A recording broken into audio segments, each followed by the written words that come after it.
So thankfully, I'm not going to try to summarize anything, so you're spared that.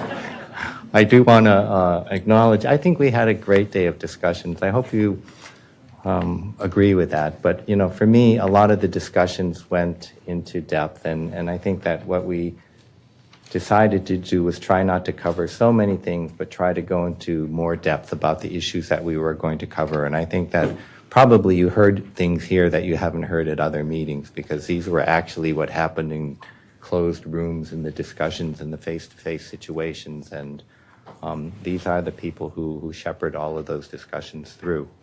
So tomorrow, I think we have an equally great day, and I'm trying to find the schedule for tomorrow. But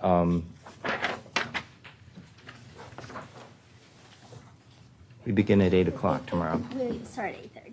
Oh, okay. So we begin at 8:30 tomorrow.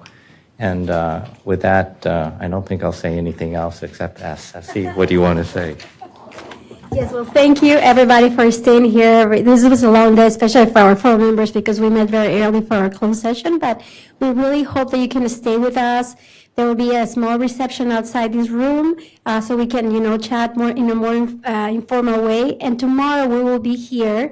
We're committing, as KEIJI said, at 8:30 a.m. There will be breakfast outside, so please try to be here on time so we can keep on a schedule, and it will go until 3 p.m. So thank you so much, and we hope to see you tomorrow.